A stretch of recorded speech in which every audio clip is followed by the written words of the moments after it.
sistema injusto e perseguidor. Hoje ainda temos muitas pessoas presas. Pessoas como o caso do Marco Alexandre, que está 1 ano e 8 meses preso preventivamente sem denúncia. Isso é de arder os ouvidos de qualquer advogado. Temos outros, como o caso do Lucas Brasileiro, que retornou à prisão por risco de fuga de terceiro. Outras pessoas fugiram e o ministro acreditou que os outros fugiriam também, mesmo ele cumprindo medidas cautelares como o uso de tornozeleira eletrônica de forma abusiva, porque o CNJ prevê a revisão de 3 em 3 meses e nunca foi revisado o uso da tornozeleira eletrônica. Ele estava em casa quando foi preso. E a alegação é essa, risco de fuga. Os demais que continuam presos também estão presos por risco de fuga. Preventivamente. Na verdade, a gente pode dizer que não é uma prisão preventiva. Eles estão cumprindo pena antecipada, o que é proibido no nosso ordenamento jurídico. Mas, senador, eu gostaria muito de não estar aqui hoje pedindo que o devido processo legal seja cumprido, que as garantias constitucionais dessas pessoas sejam preservadas. Eu não queria, de fato. Mas todo dia a gente ouve os ministros do STF que mais parecem influencers aparecendo na televisão e fazendo piadinhas e chacota com a dor e o sofrimento alheio. O ministro, que hoje é presidente do STF, falou que a anistia não caberia porque essas pessoas não estão condenadas, todas em sua grande maioria. Ora, veja bem, o ministro agora fala em legalidade. Como esse mesmo ministro pode falar em legalidade diante de tantos processos ilegais que passam diante do nariz dele? Que ilegalidade de ocasião é essa dele? A gente não está numa mesa de self-service, onde a gente escolhe o artigo que tem que aplicar e o artigo que não tem que aplicar. Os artigos da Constituição, os direitos fundamentais das pessoas, que são cláusulas pétreas da nossa Constituição, que não podem ser modificados ou abolidos, eles têm que ser utilizados. E não é o que acontece hoje. Essas pessoas não eram para estar sendo julgadas pelo STF. Na nossa doce ilusão, no dia 8, 9 de janeiro e dias seguintes, ali, a gente acreditava que teríamos um processo justo. A gente acreditava que essas pessoas que iriam passar pela audiência de custódia iriam ser liberadas porque aquela prisão era completamente ilegal. As pessoas que estavam aqui dentro do Senado, a casa que menos sofreu dano no seu plenário, todas as pessoas que foram presas dentro do Senado estavam dentro do plenário. E ficaram dentro do plenário porque a polícia aqui disse que era o lugar mais seguro. Mas, na verdade, eles estavam sendo feitos reféns até receberem ordens superiores de prenderem essas pessoas. Alguns deles nunca saíram da prisão, continuam presos. E como o caso do Marco Alexandre, que sofreu um problema de saúde, que teve que ser levado para outro local, tivemos o Claudinei, que hoje está em Minas Gerais, foi recambiado para lá. Temos hoje o pastor Jorge, senhor pastor Shalom, conhecido na prisão, que está com um caso grave de cardiopatia que ele não tinha. Hoje ele tem um sopro cardíaco de 6, nível 6, que é o último nível. Uma bomba relógio. E com todos os estudos e doutrinas médicas, ele é meu cliente, senador, eu coloquei no processo dele um pedido de prisão humanitária para tratamento de saúde. E a PGR, que outrora tinha aceitado a soltura dele, mas que o ministro não soltou porque ele tinha um nome igual de um criminoso. Esse caso é bastante conhecido dos senhores. O nome dele é igual de um criminoso falecido já há muito tempo. E a PGR já tinha deferido a soltura dele, se manifestado pela soltura, e o ministro deixou preso por conta desse homônimo. Hoje ele padece de um problema no coração e a mesma PGR se manifestou que ele passasse por uma junta médica. Não sabemos se ele irá passar pela junta médica essa semana ou se mesmo ele irá aguentar passar pela essa junta médica. Mas estão brincando com a vida alheia, com a vida das famílias que estão aqui fora sofrendo. E se fosse o pai de vocês, como é que seria? É muito bonita a história do golpe, da tentativa de golpe de Estado. Até daria uma série bonita do Netflix ou de algum canal de streaming. A história do Homem-Bomba, que usava fogos de artifício, parece que a gente está diante de um festival folclórico. Um golpe sem armas, pessoas sem poder de dar o golpe, ninguém para assumir aquele poder quando o golpe fosse dado, pessoas que esperaram a polícia chegar, grandes criminosos que esperam a polícia chegar. Diferente daqueles que essa justiça, que se diz justiça, não foi capaz de ir atrás, que foram os que escalaram os prédios do Congresso. Só temos uma pessoa presa que a gente tem imagens de fato, que é aquele rapaz do relógio, que por sinal a Polícia Federal colocou as imagens, eu até agradeço por isso, depois de mais de um ano, colocou as imagens, e aquele cidadão lá, ele passa por todas as casas. 2 minutos depois dos manifestantes chegarem na frente do Congresso, aquele cidadão já estava dentro da sala das lideranças, tocando fogo na sala das lideranças. E eu questiono a quem não conhece e quem está assistindo em casa, que não conhece o Congresso. Alguém de vocês sabe onde é a sala da liderança, aqui no Congresso? Porque ela não é exposta pra todo mundo. Então só sabe quem conhece. O que é que esse homem 2 minutos depois estava fazendo lá tocando fogo? Sozinho. Posteriormente ele estava na Praça dos Três Poderes, jogando pedra na polícia. Depois, ele estava dentro do Palácio do Planalto derrubando o relógio. O mesmo homem. Um homem foi capaz de danificar a Praça dos Três Poderes. Ele está preso, mas também justifica uma condenação de 17 anos. Quebrar vidraça é tentativa de golpe de Estado? Se for, eu desconheço tudo que eu estudei sobre golpe, sobre os golpes que foram dados nesse país. Talvez um dia a gente tenha o prazer de ouvir essa história sendo contada de forma diferente. Porque, na realidade, o golpe quem levou fomos nós. Porque hoje, eu disse até em outra oportunidade aqui, senador, quando a gente tem... O golpe de Estado é muito simples. Um poder ele se sobrepõe a todos os outros e alguém usurpa daquele poder legitimamente eleito, como o ministro Alexandre de Moraes adora colocar nas peças dele. Um governo democraticamente eleito pela população.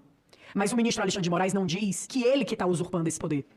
Porque ele pega tudo que é votado dentro dessas duas casas, dentro do Senado e dentro da Câmara. E eles lá no STF, em uma decisão, em uma canetada, derrubam o que foi votado. Derruba praticamente o parlamento. Isso sim é golpe de Estado. Mas ninguém fala nada. Por quê? Porque em sua maioria estão sendo favorecidos. Os únicos que falam são os opositores que estão sofrendo na pele a perseguição. Falaram tanto do governo passado, que era perseguidor, que era isso, que era aquilo, mas como o próprio senador Flávio falou em outra ocasião, me apresente pelo menos uma portaria que o presidente Bolsonaro tenha feito cerceando o direito de alguém. Me apresente um ministro do Supremo que prendeu uma pessoa sem o devido processo legal. Me apresente a imprensa acusando pessoas de terrorismo quando era um crime que nem característica tem para terrorismo. Essas pessoas, elas hoje levam uma mancha nos seus nomes. Pessoas, inclusive, que tiveram fotos postadas pela grande mídia. Homens e mulheres honradas que tiveram fotos em jornais como terroristas. Em uma página esquematizada por esse controle, onde a página dizia contra-golpe e trazia a foto das pessoas que se manifestavam. A manifestação, ela quando é de forma pacífica, ela é permitida pela nossa Constituição. Mas eu retorno ao meu início.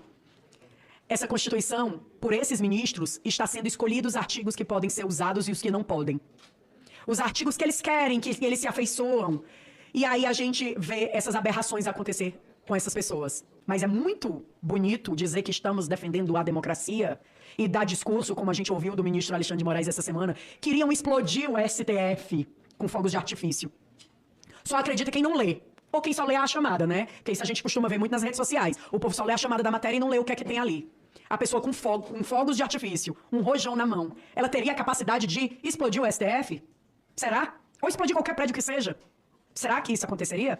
Mas o mais hilário desse novo episódio da série 8 de janeiro, além da história do deputado Gayer, que supostamente iria financiar um golpe de Estado quando ele não era nem deputado. Então, assim, a gente viu golpe de Estado sem arma, a gente viu financiamento com dinheiro público que ainda não tinha dinheiro público, então era um financiamento fiado. Financiamento de golpe fiado, é a nova modalidade. Golpe com bala de gude e agora explosão de prédio público com fogos de artifício. Eu acho que nem se a gente for para uma revistinha em quadrinho para a criança não vai se divertir tanto quanto essa história que esses ministros criaram. E o ministro disse nessa mesma fala, senador, que isso tudo foi criado pelo gabinete do ódio. Um gabinete que eles criaram na vã ilusão deles, na cabeça deles. E ontem eu questionei na entrevista que eu estava dando, e faço o questionamento aqui novamente, se ele tiver a oportunidade de me ouvir. Eu não sei se ele faz terapia, o ministro deveria fazer, se não fizer, mas a terapeuta dele devia dizer que nem tudo é culpa dos outros. Que às vezes a gente tem culpa nos problemas. E hoje, se a gente tem um país polarizado, pessoas com ódio, pessoas doentes mental, como aquele rapaz que foi lá e se explodiu o rojão, né, na cabeça. A culpa é sua, ministro Alexandre de Moraes. O senhor teve a oportunidade e tem a oportunidade diariamente de pacificar esse país, mas escolhe não fazer. Escolhe deixar pessoas inocentes presas. Escolhe deixar pessoas com problema de saúde grave padecendo dentro de um presídio. E aí eu trago aqui também a história do senhor Sérgio Amaral, que foi transferido da Papuda para o hospital na sexta-feira com um caso grave de pancreatite e passou por uma cirurgia. Todos os familiares que estão aqui sabem o quanto é doloroso você se sentir impotente nessa situação. O sentimento da gente é esse, é de impotência. Eu estudei, eu me formei, eu me especializei, eu sento e eu estudo toda hora sobre uma saída. Eu já encontrei, até digo pro meu amigo Dr. Roberto e para quem está nos assistindo, várias, juridicamente falando, que não são aceitas, que não são lidas. E aí, uma fala que eu até gostaria de fazer é para o deputado Chico Alencar, que eu estive na comissão na CCJ, e ele disse: o que a gente precisa ver é a questão mesmo dessas condenações, que realmente estão sendo muito altas, mas em questão de condenação alta, a gente faz recurso. Nossa, que bonito! É muito bonito, teoricamente falando. O senhor Chico Alencar ou não sabe, ou faz que não sabe, mas esses recursos são analisados pelo ilustríssimo ministro Alexandre de Moraes, porque ele conseguiu um feito histórico no direito brasileiro. Ele consegue ser a vítima, ele consegue ser o acusador, ele consegue ser o juiz de garantia, ele consegue ser o julgador e ele consegue ser o juiz da execução. E o ministro Barroso, que fala em legalidade, assiste tudo isso fazendo piada. Piada com a cara da população brasileira. Eu sinto informar, senhores, que defendem o que o ministro Alexandre de Moraes está fazendo. Hoje é com essas pessoas. Hoje é a família do Clesão que chora. A família do Lucas Brasileiro. A família do Marco Alexandre. Hoje são eles. Amanhã são pessoas que vocês não vão conseguir alcançar porque são tão pobres, e vocês dizem que defendem os pobres, que não vão ter direito nem de contratar um advogado, que não vai poder nem ser ouvido por um juiz, porque quem manda sou eu, o juiz vai dizer. Da mesma forma que está dizendo com essas pessoas. Não há mal que dure para sempre, Jane. Não há. E a gente vai continuar lutando pelas leis nesse país, porque se o devido processo legal fosse cumprido, a gente não estava precisando pedir anistia de ninguém. Como eu digo desde o primeiro dia que eu botei os pés nessa casa para fazer uma entrevista coletiva, eu não estou pedindo privilégio para ninguém. Meu pedido aqui não é privilégio. Eu não quero que as pessoas saiam impunes dos atos que elas fizeram ou fazem. Que as pessoas que quebraram as vidraças ou que quebraram algum patrimônio histórico paguem dentro da lei. Dentro da lei que a gente tem nesse país. Que não seja ultrapassado isso. Porque isso já passa a não ser mais uma democracia. Sem direito à defesa, não tem democracia. E aí a gente vai e volta um pouco na história e vamos trazer o julgamento do Lula, né? Que eles tanto criticaram. Lula teve direito a todas as instâncias. Lula foi julgado por vários juízes e mesmo assim descondenaram para ele concorrer a uma eleição, né? O Lula teve o rito do processo dele e as defesas dele todas sendo analisadas não só por um único juiz, mas por vários. E mesmo assim, eles falam em ilegalidade.